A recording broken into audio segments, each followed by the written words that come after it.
These are timbales. This is the instrument that I play.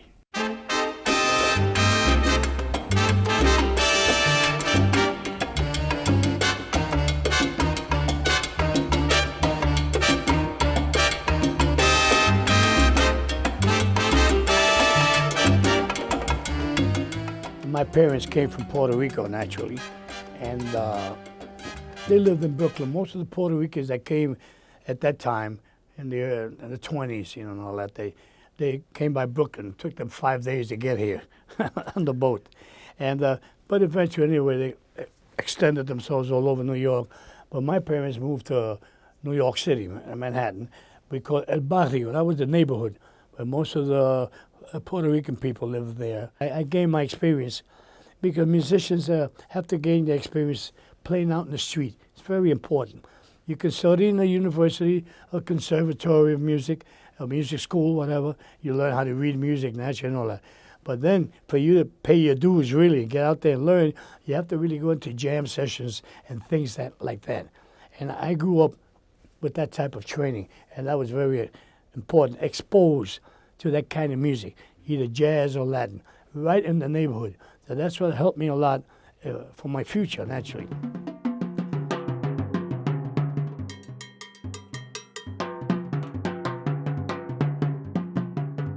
Of course, then I worked with the Jose Curbelo Orchestra. It was a very famous Cuban pianist here in New York, had a wonderful band. And then I played with Pupi Campo, who was a very big name here. And these bands, I was like their steady drummer all the time. Of course, before the war years, the main band, my mentor, which I really got into, was the Machito Orchestra. Now, Machito Orchestra was the most advanced, I would call it Latin jazz now, but at the time we didn't use that name. But it was a big band, naturally, under the direction of his brother-in-law, Mario Bausa, who was an excellent jazz musician, arranger, saxophone, trumpet player. Played with Cap Calloway's band for years, Chick Webb, all these big jazz orchestras. And he was the leader of the Machito Orchestra. And he was one of my mentors. Taught me a lot about playing, performing, rehearsing bands. Cause I worked with Machito for quite a few years. I must have been about 13 or 14 years old. I was already playing with Machito. And by the time I was 16, then the war came around and I was drafted to the war service, and that's when I left the Machito Orchestra.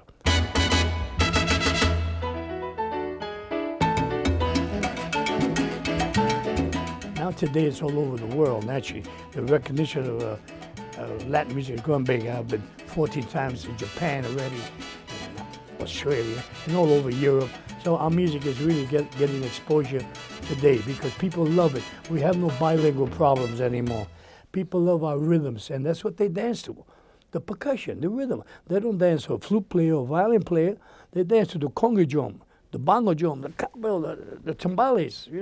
That's what people really dance to. So that's why the music is becoming very, very, very popular and exciting.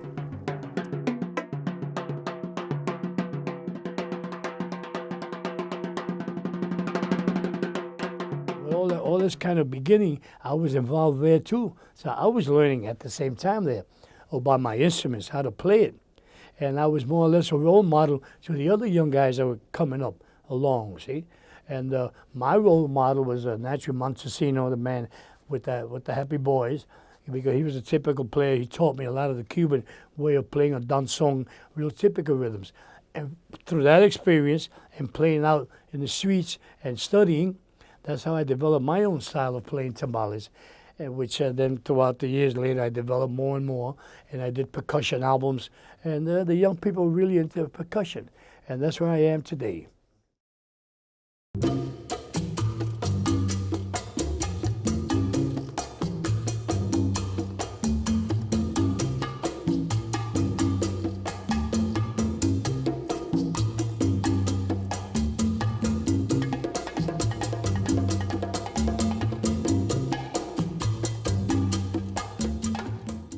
At the beginning of my recording career, I started with the company, Tico Records. They were very popular at the time, and they were into the music, the real good mambo music that we used to play.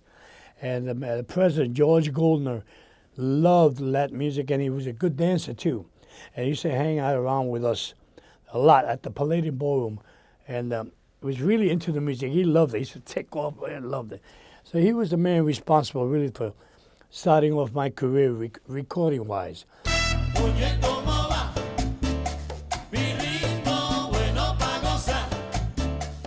Of course, Santana was a very important part of my life too, because he recorded one of my tunes, and he gave me credit as a composer too, which is Oye Como Va. And it's an internationally known tune all over the world in different languages and all that. Everybody's played that tune. And if you don't play that tune in your repertoire, that means you're not into nothing. And Santana, he just got a Lifetime Achievement Award in Washington, D.C. at the caucus. And he played Oye Como Va with us. It was indeed a thrill for me. And I thanked him so much because every time he plays Oye Como Va, I get a royalty check.